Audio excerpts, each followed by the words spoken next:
El El tema de obispo fondo, Latinus. el obispo Latinos, ¿no? Que además le queda muy bien. Es una buena persona, yo lo conozco, es una muy buena persona, pero es Qué de bien, una radicalidad dijo. que Una buena raya persona no viola la ley, Bernardo, pues y menos la mira, Constitución. No puede ser buena esto, persona un ministro de culto que viola la Constitución. Bajo ninguna circunstancia yo puedo aceptar eso.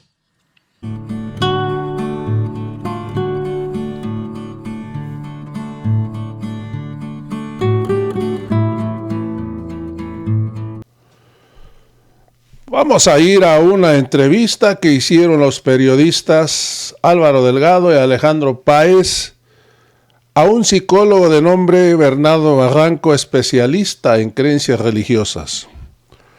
Bernardo Barranco mencionó que el actual momento envalentonamiento de la Iglesia Católica podría compararse con lo ocurrido durante la Guerra Cristera, iniciada en 1926 contra la Ley Calles. Además, el especialista en creencias religiosas y cultura cuestionó la nula capacidad de reacción por parte de la Secretaría de Gobernación y de las autoridades electorales como el Instituto Nacional Electoral INE ante el intervencionismo del clero y sus posicionamientos a favor de la oposición. La Iglesia Católica vive un momento de envalentonamiento producto de su intervención política en el proceso electoral y su firme oposición en contra de Morena y el gobierno del presidente Andrés Manuel López Obrador, afirmó Bernardo Barranco, psicólogo especializado en religión, quien además coincidió que incluso ha dado lugar a expresiones de antisemitismo contra la candidata de la izquierda, Claudia Sheinbaum, por ser de origen judío. Amigos, vamos a ir a esta interesante entrevista que le hicieron a este psicólogo especialista en creencias religiosas. Vamos a ir al video. Hoy hemos invitado a este espacio de los periodistas para abordar el tema de la religión en la política y particularmente en este proceso electoral al maestro Bernardo Barranco, a quien le damos la bienvenida esta tarde y le agradecemos mucho. Bernardo, buenas tardes. ¿qué tal Álvaro? Alejandro, un abrazo muy fraterno. Gracias. Pues yo empezaría porque usted ha analizado, Bernardo Barranco, a la iglesia, la política y la iglesia como un todo durante muchos, muchos años. Si la actividad que estamos viendo hoy de la iglesia y de los curas en política, su participación abierta en muchos sentidos, es distinta a otros momentos. Sí, totalmente, Alejandro. Hoy la Iglesia Católica vive un momento de mucha intervención política en el ámbito electoral, al grado que me gustaría iniciar esta conversación diciendo que en el Bajío los obispos del estado de Guanajuato se han pronunciado de manera abierta y públicamente para no votar a favor de Morena. Esto es incluso el arzobispo de León, en una homilía explícitamente pidió que no se votara por Morena. Y hay otros casos, está el caso del cardenal emérito Juan Sandoval Íñiguez, que también el mismo cardenal señala o advierte a la feligresía que votar por Morena es la antesala del comunismo. Entonces vemos ahí una franca decisión de un sector del clero de tener una actitud crítica, sobre todo con los candidatos de Morena, y por lo tanto se desprende que están a favor de la oposición. Ministros de culto, sacerdotes, pues que están siguiendo las enseñanzas, las instrucciones, se podría decir, por ejemplo, del arzobispo de León, Guanajuato, Alfonso Cortés. ¿Te parece, Bernardo, si vemos a uno de esos curas hablar ante los feligreses sobre lo que está, según él, en juego en esta elección? Escuchemos y me gustaría que volviéramos con tu respuesta.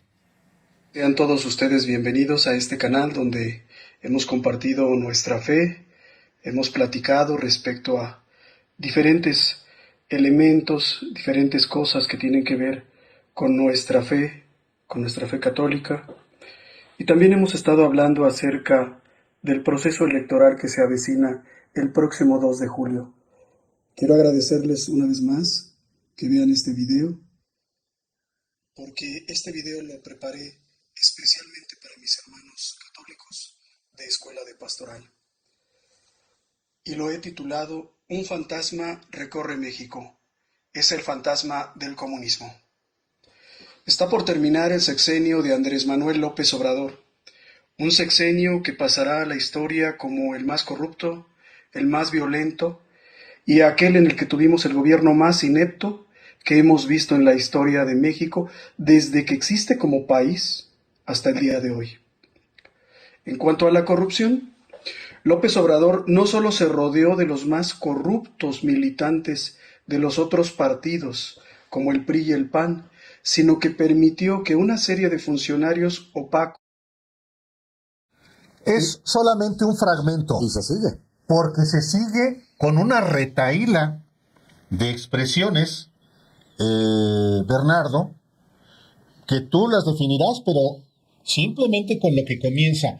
¿Puede un ministro de culto, como este individuo que se hace pasar como sacerdote, hacer este tipo de cosas? Definitivamente no, Álvaro. La Constitución, el artículo 130 constitucional, marca claramente una distancia, una diferenciación de esferas entre lo político y lo religioso. Es decir, el Estado no puede meterse en los gobiernos de las iglesias, pero tampoco las iglesias, por este principio histórico de separación, pueden meterse en aspectos de la conducción pública del Estado.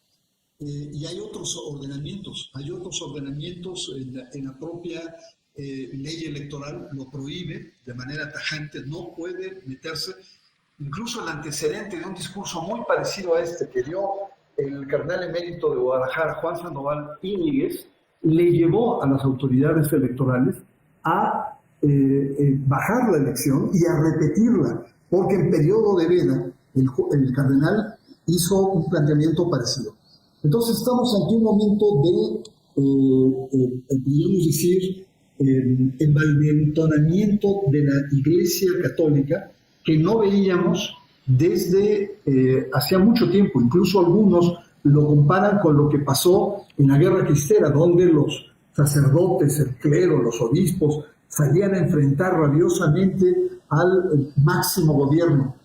Hay que ver un poco la historicidad reciente, Álvaro Alejandro.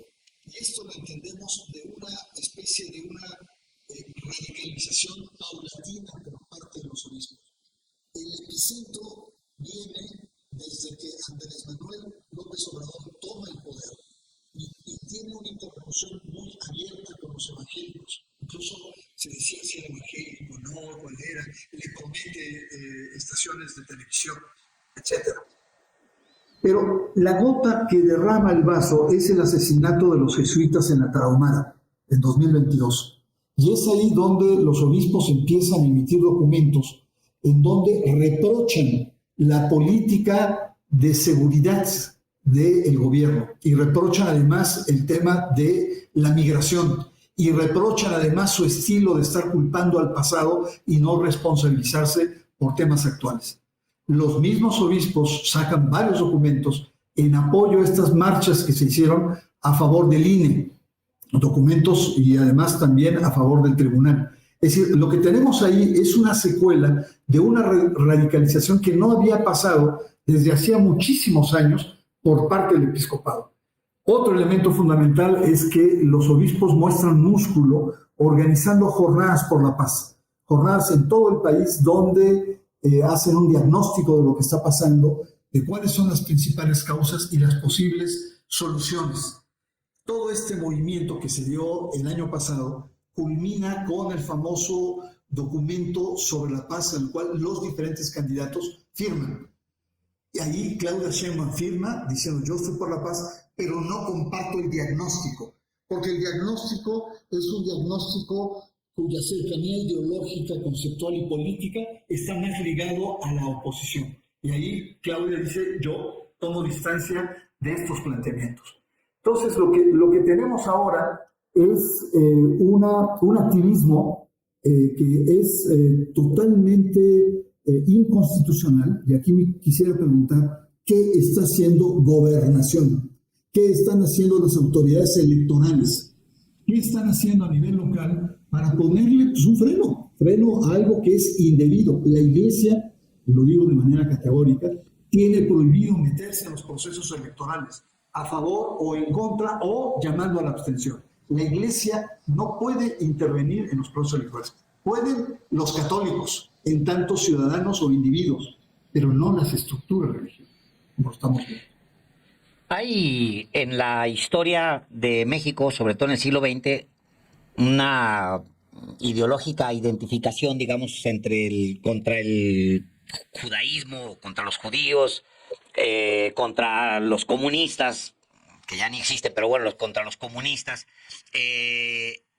justamente de estos grupos ultracatólicos radicales. El tema es que ahora es la iglesia más institucional, no se trata de pequeños grupos paramilitares o los sinarquistas que allá los mandaron al desierto y allá los recluyeron, lo que sea.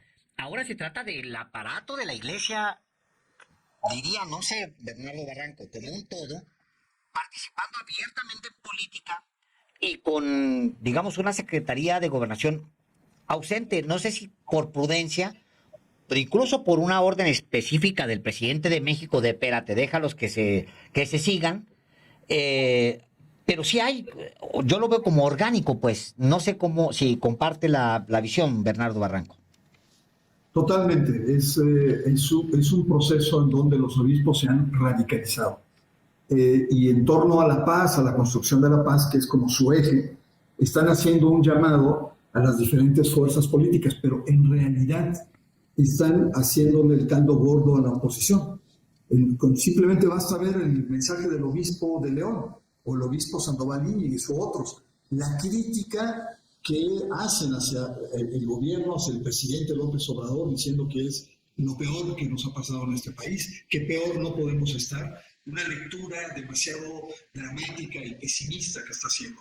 Entonces, y tú lo ves en cada uno de los casos. Veamos el caso del Salvador Rangel, de este obispo de Guerrero, que también han sido muy críticos. Y ahí, primero, el episcopado culpa al gobierno de que desapareció, de que hay un secuestro, cuando lo encuentran en una situación tan incómoda que ni él mismo ha querido aclarar, con drogas, con Viagra, con condones, ¿no?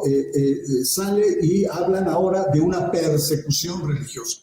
Entonces, ahí ves la actitud acrítica que tiene la Iglesia, que ha cerrado filas y que tiene ya un comportamiento absolutamente antagónico frente al actual gobierno. Entonces, a mí lo que me parece es que esto sí es peligroso y no debemos despreciarlo, tenerlo como una anécdota en la postura política que se está teniendo, polarizada, etc. La Iglesia no es cualquier cosa. Correcto. Sí. A ver, agrego esto y me gustaría mucho que lo comentara. Un ingrediente importante en estos grupos radicales católicos es el antisemitismo. Claudia Sheinbaum, su apellido, sus dos apellidos de hecho son de origen judío. ¿Encuentra usted alguna razón para pensar que hasta eso exacerba la participación de estos grupos, o más bien de la Iglesia Católica, en este proceso? Por supuesto. Escucha, bueno, tú me hablas de usted, yo soy de Chihuahua. Yo te conozco ya de muchos años, te he venido escuchando y tal. Si hasta con la Santa Muerte se han metido y la han usado en contra. Es decir, recordemos esta famosa camiseta y cómo la derecha plantea de que es una deidad de los malosos del crimen organizado, diabólica, etcétera, y que López Obrador está dando pie, violando el Estado laico por este grupo. Déjame decirte que este grupo está compuesto fundamentalmente por católicos. Son miles y miles que además también votan. Y esta postura intransigente. Pero veamos a la cuestión del antisemitismo, que me parece muy importante. Cuando uno de los aspectos también que no hay que obviar es la visita que hicieron ambas candidatas al Vaticano con el Papa. Y entonces ahí dijeron, pero ¿cómo es posible que vayan a ver a Claudia si ella no es católica? ¡Qué oportunismo! En cambio, Xochitl sí es católica, va como una creyente, etc. Cuando evidentemente que el Papa no solo representa a los católicos, es un jefe de Estado que representa y tiene contactos con una cantidad inconmensurable de gente de otras religiones. O sea, ahí no había absoluta, pero los católicos de ahí se quisieron agarrar. Otra, se quisieron cuestionarla cuando ella llevaba una falda con la Virgen de Guadalupe estampada en la falda. Y decían, ¿cómo es posible una judía que esté con la estampa de la Virgen de Guadalupe? Escuchen, nosotros conocemos en nuestros ámbitos comunistas, que hay poco, como tú dices, que son guadalupanos, ateos que son guadalupanos. Yo conozco varios judíos. Adela Micha me ha dicho, yo soy guadalupana de hueso colorado. Entonces, hay una postura, junto con la Santa Muerte, de intransigencia religiosa. Y esa intransigencia religiosa va en contra, primero, de las minorías, pero también es una utilización ideológica que están utilizando, y ahí la propia Iglesia, con el tema de la Santa Muerte, sacó un documento en donde dijo que estaba en contra de este uso de la Santa Muerte porque era fomentar una narcocultura.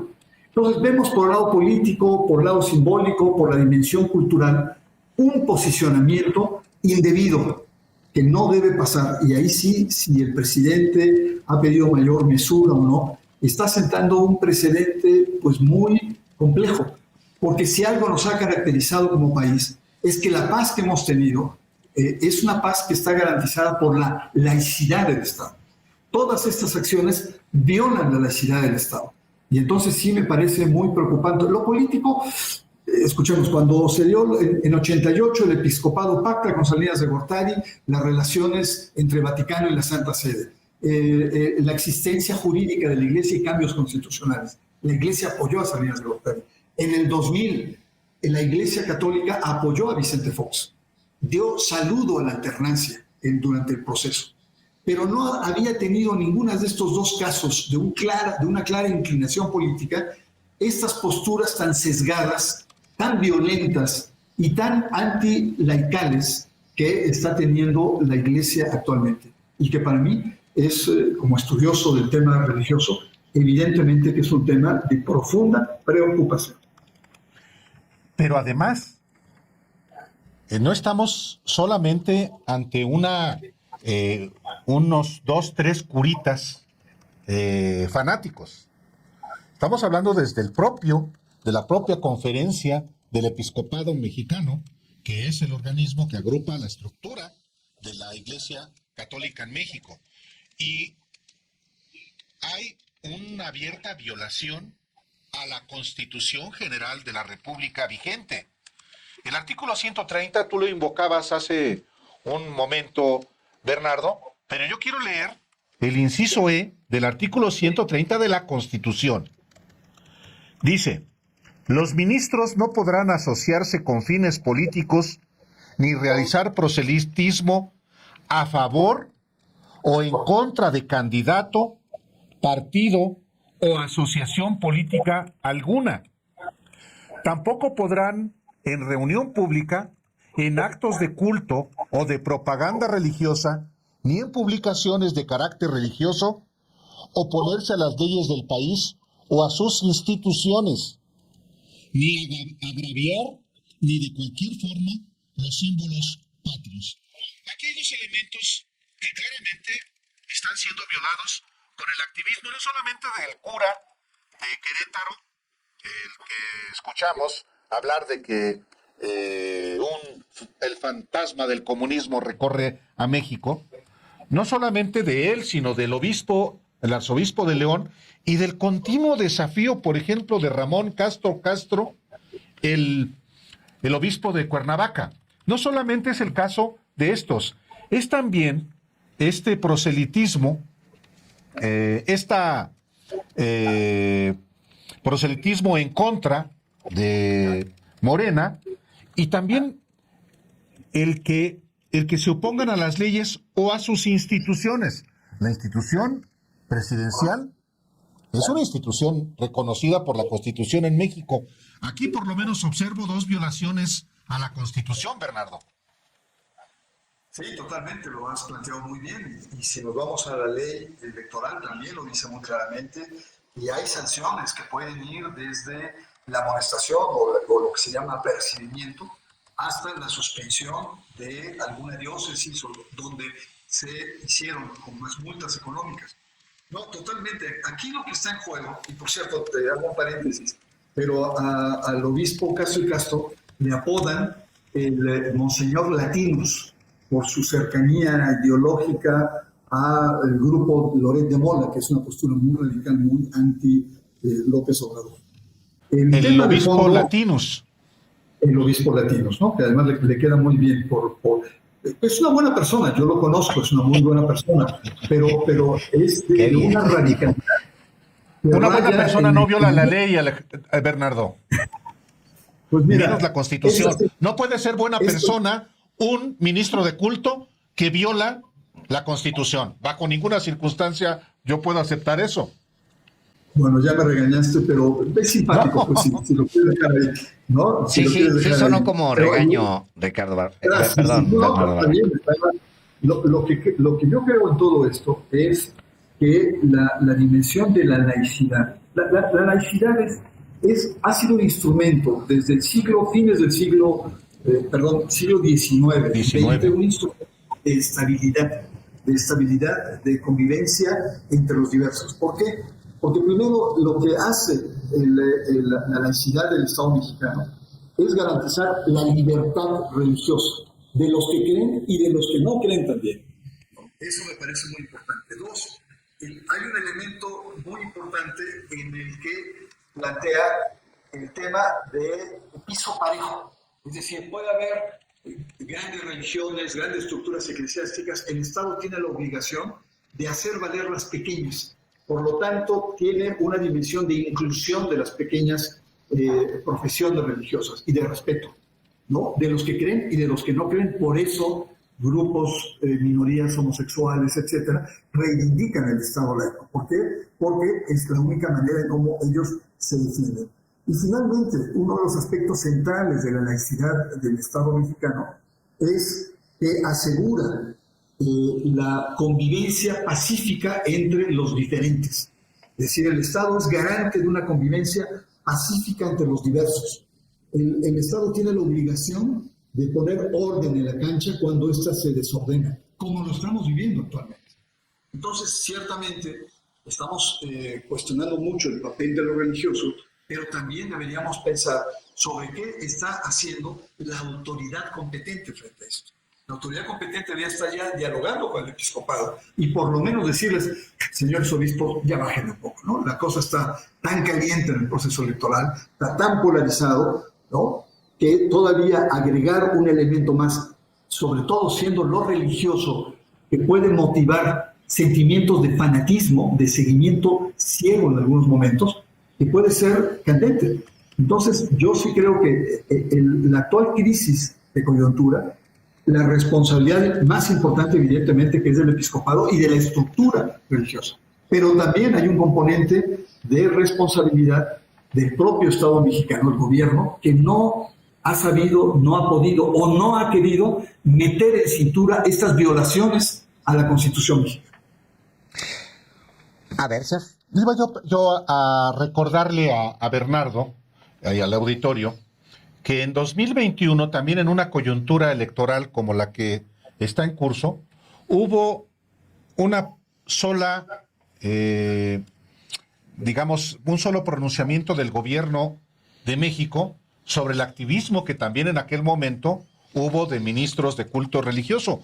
Este pronunciamiento ocurrió el 26 de abril del 2021 y fue una exhortación que dice lo siguiente: la Secretaría de Gobernación es la dependencia encargada de la conducción de las relaciones del Poder Ejecutivo Federal con los actores religiosos en el país, y esta encomienda incluye promover y vigilar el cumplimiento de las disposiciones constitucionales y legales en materia de culto público, iglesias, agrupaciones y asociaciones religiosas. Y después de que este comunicado recuerda el artículo 130 y acuerda también lo que pueden hacer y no hacer los ministros de culto, exhorta. Esto es por lo menos lo que debería hacer, Bernardo, la Secretaría de Gobernación ante este activismo de la Iglesia. Por supuesto, tiene que intervenir con una mayor capacidad de decisión. Hiciste un recuerdo de lo que pasó ahí y hay que ver que no solamente amonestó o apercibió a ciertos personajes religiosos, sino también hubo una multa explícita a sacerdotes como el cardenal Carlos Aguirretes por expresiones que hizo sesgadas. Evidentemente al cardenal de Guadalajara, Juan Sandoval Íñiguez, no solamente fue eso, sino que echó para atrás la elección de Tlaquepaque y se volvió a repetir. Pero también está el sacerdote, uno de los grandes intelectuales en materia social del episcopado, que es Mario Ángel Flores, también pasó por la guillotina. Y otro que no recuerdo el nombre, que es un cura legionario que en redes es un cuentachistes, es muy simpático y él ha tenido intervenciones muy duras contra el gobierno y también fue sujeto a sanciones. Pero estas sanciones pasan por un proceso farragoso, porque tiene que haber querellas, tiene que haber denuncias, y pasan por los tribunales, y los tribunales puede pasar año y medio, cuando lo que estamos viviendo en este momento, estamos a 2 semanas del proceso electoral. La cosa se puede poner muy candente si es que se encrespa parte del clero, y ahí por lo menos yo esperaría, más allá de las partes legales, una exhortación, decir, señores obispos, bájenle al carro. La lumbre está muy caliente, la leche muy espumosa y no se nos vaya a regar, ¿no? Entonces, sí creo que yo por eso agradezco el comentarios como ustedes hacen, abordar este tipo de cuestiones, porque sí tiene que estar en la conciencia pública. Es decir, la Iglesia durante mucho tiempo ha tenido un rol bastante moderado, conservadora siempre, pero ha sido relativamente moderada. Y creo que ahora ha dado un salto cualitativo que me gustaría entender la lógica. Es evidente que Prigioni, ¿se acuerdan de ese nuncio que estuvo 19 años en México, Girolamo Prigioni? Él decía que la mayor capacidad de negociación con los gobiernos, con el Estado, era precisamente en los momentos electorales. Y vimos en el 88, con Carlos Salinas de Gortari, la Iglesia introdujo su agenda de cambios constitucionales, que lo hizo el presidente entonces Carlos Salinas de Gortari. También vimos que en otros momentos interviene la Iglesia. La pregunta ahora es, ¿cuál es la agenda de la Iglesia? ¿Qué es lo que está en juego? ¿Qué es lo que está pugnando? ¿Qué es lo que está tironeando la Iglesia Católica? Entonces, porque no solamente es un discurso genérico de la paz, hay intereses concretos, precisos. Algunos hablan de introducir la religión en las escuelas públicas, otros plantean que tienen que tener una participación política más abierta en aras de la libertad religiosa, tener un mayor espacio de protagonismo en la vida política del país. Habría que, digamos, desenmascarar o de tener claro cuáles son en este momento los factores de interlocución que tiene el episcopado ante el Estado. Una última pregunta de mi parte. O sea, la Iglesia claramente está desafiante, está antisemita, está metida en política, está fanática. También está mintiendo, porque hay una cantidad de mensajes que están circulando, por ejemplo, en WhatsApp, francamente mentirosos, donde se habla, por ejemplo, de una nueva constitución política y pluricultural en México. Es uno de los mensajes. Hablan de una nueva constitución donde vamos a perder todos nuestras propiedades y el Estado ya se va a apropiar y luego... No, se va a cerrar la basílica como culpan a Claudia Sheinbaum. Y también todos los días en la mañana va a ser obligación comerse a un niño hervido y adorar la Santa Muerte. En fin, toda esa cantidad de cosas que hay sectores que sí creen. Mi pregunta es, Bernardo Barranco, haciendo incluso el referente que hacía con los cristianos, ¿sí tiene el peso suficiente la Iglesia como para que la Secretaría de Gobernación se preocupe y realmente haga algo, o es algo que puede pasar, dejarse pasar, porque al final, nunca mejor dicho, aplicado, pues le están predicando a sus propios feligreses, ¿no? Con algo que, pues sí, se lo dicen a los suyos.